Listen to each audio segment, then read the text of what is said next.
શિનોરના ટિંગલુદ ગામે તળાવમાં ડૂબી જવાથી એક વ્યક્તિનું મોત. કરજણ ફાયર વિભાગે આધુનિક સેન્સરની મદદથી મૃતદેહ બહાર કાઢ્યો.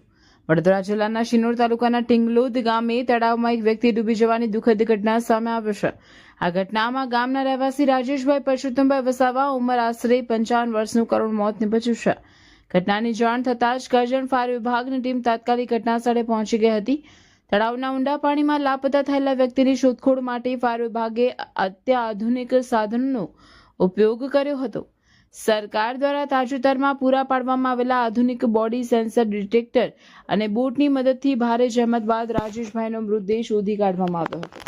ફાયર વિભાગે મૃતદેહને બહાર કાઢી ગામના સરપંચ તથા મૃતકના પરિવારજનોને સોંપ્યો હતો. આ દુઃખદ ઘટનાને પગલે સમગ્ર ટિંગલુદ ગામમાં શોકની લાગણી વ્યાપી ગઈ છે. પરિવારના મોભીના અકાળે અવસાનથી વસાવા પરિવાર પર આભ તૂટી પડ્યું છે.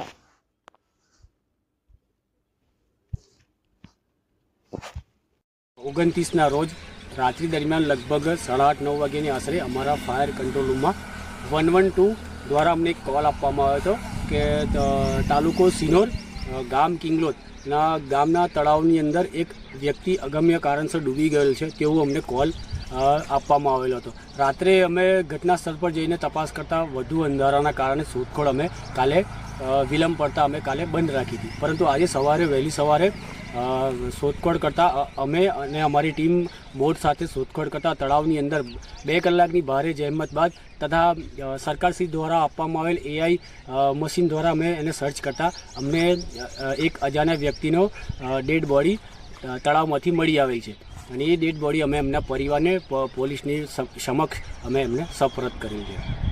મારું નામ સંદીપ સાધુ, કરજણ ફાયર ડિપાર્ટમેન્ટ.